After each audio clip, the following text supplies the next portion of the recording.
Hello, I'm Dan Olds, and in this webcast, we're going to be talking to Dustin Leverman, who is right now, well, what's your position right now, Dustin?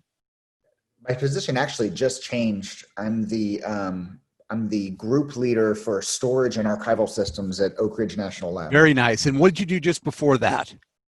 I was a system engineer. Okay, and working on some of the biggest supercomputers in the world, I believe. Yeah, I work on the Coral project. So I'm responsible for the storage systems for the Summit supercomputer, which as of right before the June top 500 list was number one. I think it's number two right now. Yes, it is. Quite large. Quite large. So what we want to talk about, though, we want to go way back into the early days of your career because you were one of the very first participants in a student cluster competition for Team Colorado, the Mighty Buffaloes. How did you hear about the competition? So at the time, I'd worked at the help desk for the physics department at the University of Colorado, and Doug Smith, who ended up being the team, what do we call it? Longtime team coach. Team coach, yeah. So he ended up trying to put a team together, and I knew him through work, and he asked me if I wanted to be involved. So that's how I got kind of pulled in. But that was for SCO7 in Reno. Yes. And did you have any idea what you were getting into? Well, not at first. I think when hardware started to roll in, I guess I realized that this was going to be. I mean, it was a slog. There was a lot of work to do. There was a lot of training for the different students had different roles on the team.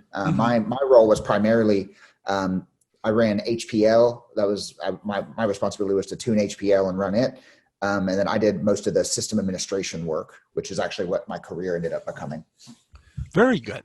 Very good. So how'd that first competition go? It went well. I know they don't, at the time, they didn't want to rank all the teams, but of course, after all the teams got the results, everybody went and compared, and we ended up getting second place to the, it was the Canada team. I'm trying to remember. Alberta, that's it, yeah. Alberta. Yeah. Fantastic. And you guys had the power outage during your competition. I know they've actually introduced power outages to the competition that were planned for. We had an unplanned power outage, and I remember walking around the convention floor, and then I saw the power dip, and I ran as fast as I could. Our cluster went down really hard. It actually took us several hours to get the system back online because we had some hardware fallout. Oh, yeah, things are different these days. Systems are more reliable. Yeah. Easier to get them together and all that sort of stuff. You guys were definitely in the pioneering phase. It's a different time, that's for sure. A different era. So after the cluster competition, how did this help you kind of figure out your career choices and things? So it was actually kind of interesting, and this probably sparked off my career mostly, is being in the student cluster competition, because otherwise I wouldn't have really had exposure to high performance computing. But so what ended up happening is I remember after we started the competition, different folks from around the conference would come and walk by our booths. And I remember there were some representatives from NCAR that walked by and were kind of asking some questions. And they, I started talking to a guy, and I was, they're like, well, what's your role? Like, what do you do on the team? And I'm like, well, primarily I'm system administration. And he's like, oh, good. So he's like, we're actually looking for interns at NCAR, which was in Boulder also, which is the city that I went to school in. And they ended up offering me an internship. I was there it was like almost a year. And then after, while I was at that internship, they taught me some technologies like GPFS and Lustre, like parallel storage systems, interconnect technologies, kind of honed some Linux skills. And after that internship was up, I did a contract job at NOAA. And then basically right as I was going to that contract job, I applied for a job at Oak Ridge, and I've been there since. I just a few months ago had my 11-year anniversary there. Fantastic. Yeah. Fantastic. And you stayed involved with the competitions for several years afterwards as a organizer, right?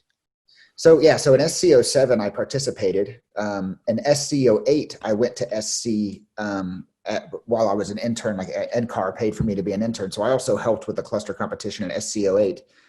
In SC10, I worked with Heya on the as a system administrator. And then I want to say 11 and 12, I was the system administrator. And then in 13 and 14, I ran the competition. Fantastic. And the competition grew a lot during that period. Significantly. If I recall, in SC07, we had, I want to say 6 teams, and maybe in 8, it was 8 teams. But I know by SC13, my first year doing it, I believe we had 2 tracks at the time. We had the Big Iron and Little Fee tracks.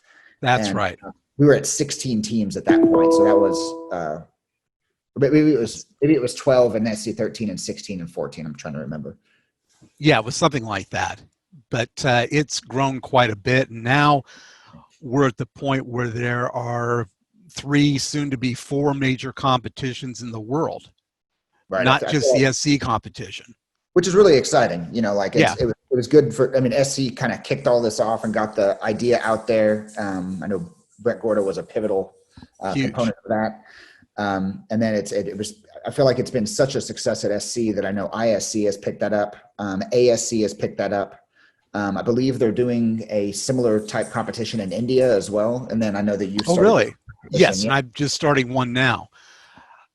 That's great. And, you know, one of the things, and maybe you've kind of kept track of this better than I have, but have you seen other students that have come from the competition and then made this move into the industry, into great positions like you have? So actually, to tell you the truth, I've recruited many. Really? Usually I'm still pretty connected to the conference. So I, you know, every time I'm there, I usually know who the general chair, the chair is of the competition. And I'll go, hey, like, I'm looking to hire somebody, you know, I'm looking for somebody that's like a sysadmin or a developer or something. So, you know, like Oak Ridge hired, Veronica was my science advisor, but we ended up hiring Veronica at Oak Ridge, Veronica Vergara. Oh, okay. Blake Caldwell, Jason Kinsel, Chris Muzzin, like all of those people I currently work with at Oak Ridge, and they were a part of the company. Oh, Joseph Voss, yeah.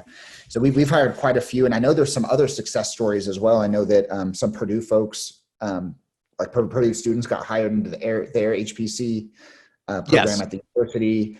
I've heard quite a few stories. I think it's an important mechanism for kicking off student careers in HPC. Absolutely. And, you know, this ties into Exascale Day, because these are the folks that are going to be getting us to Exascale. These are these students today, students from a few years back, are the ones that are going to be pushing us over that hump and making sure we can use Exascale systems when they do get here. So actually, the folks that I listed that work at Oak Ridge currently that we attracted from the competition are folks that are all working on the Frontier OLCF 6 system. And yes. My understanding is it's supposed to be the first Exascale system. I don't know if that's going to end up being true for, you know, in actuality, but yeah. It's going to be close. It could be the first folks working on Exascale for sure. That is fantastic. Great. Well, thank you so much for your time, Dustin. I really appreciate it. Yeah, absolutely. And we will stay in touch. Absolutely. Bye-bye.